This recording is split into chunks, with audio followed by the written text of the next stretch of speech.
नमस्ते। क्या आप भी अपने बेडरूम को एक शांत और पॉजिटिव जगह में बदलना चाहते हैं?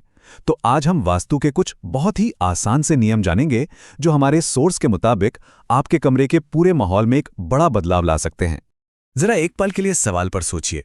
हो सकता है कि बिस्तर तो बहुत आरामदायक हो, लेकिन फिर भी कमरे में कुछ अधूरा सा लगता है। एक अजीब सी बेचैनी महसूस होती है। वास्तु की माने तो इसकी वजह कहीं और नहीं बल्कि हमारे आसपास रखी चीजों में ही छिपी हो सकती है। और बस यहीं पर वास्तु की भूमिका सामने आती है। ऐसा माना जाता है कि हमारे बेडरूम में रखी कुछ आम से दिखने वाली चीजें भी नेगेटिव एनर्जी पैदा कर सकती हैं, जो सीधा हमारी नींद और हमारे मन की शांति पर असर डालती हैं। तो चलिए इस रहस्य से पर्दा उठाते हैं। सबसे पहले ये समझना जरूरी है कि इन सभी टिप्स के पीछे का मेन सिद्धांत आखिर है क्या। तो ये वास्तुशास्त्र आखिर है क्या? ये भारत की वास्तुकला की एक बहुत ही पुरानी कला है, जो ये मानती है कि हमारे आसपास रखी चीजों की सही जगह एनर्जी के फ्लो को, मतलब ऊर्जा के प्रवाह को सीधे सीधे प्रभावित करती है। और यही सिद्धांत आज हमारे सारे टिप्स का बेस है। ये बात ना बहुत गहरी है। इसका मतलब ये हुआ कि हमारे कमरे में रखी हर एक चीज सिर्फ एक वस्तु नहीं है, बल्कि वो उस जगह के पूरे वाइब को, पूरे माहौल को तय करती है। ये सिर्फ डेकोरेशन से कहीं ज्यादा है। तो अब आते हैं कुछ प्रैक्टिकल टिप्स पर। हमारी पहली लिस्ट में है हमारी मॉडर्न लाइफ का एक अहम हिस्सा, इलेक्ट्रॉनिक्स, और दूसरी वो चीजें जो अब शायद हमारे किसी काम की नहीं रहीं। देखिए, यहाँ दो बहुत ही जरूरी बातें हैं। वास्तु के हिसाब से हमारे गैजेट्स जैसे टीवी और लैपटॉप से जो तरंगें निकलती हैं ना, वो हमारी नींद में रुकावट डाल सकती हैं।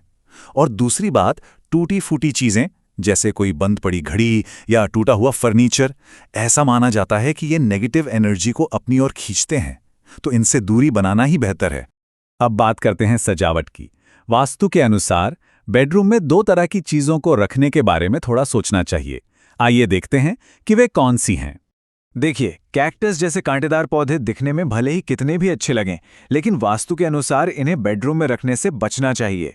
ऐसा माना जाता है कि ये तनाव और रिश्तों में कड़वाहट ला सकते हैं। अगर पौधे रखने का शौक है भी, तो ऐसे पौधे चुनें जो पॉजिटिव एनर्जी फैलाते हों।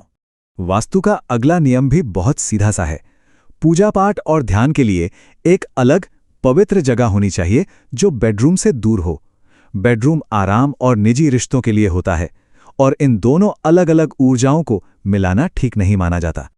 और अब आते हैं हम अपने आखिरी टिप पर, जो बेडरूम में रखी एक बहुत ही आम सी चीज से जुड़ा है, आईना। जी हाँ, मिरर।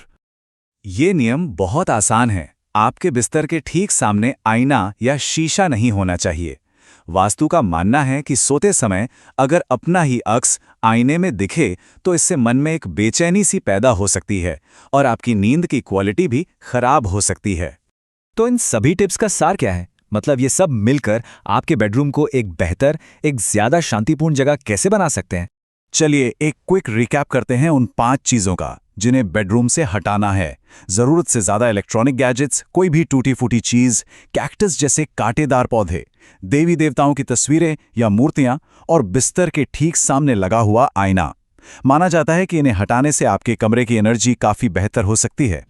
आखिरकार इन सभी बदलावों का एक ही लक्ष्य है, अपने बेडरूम को एक ऐसी जगह बनाना जहां दिन भर की थकान के बाद पूरी तरह से आराम मिल सके।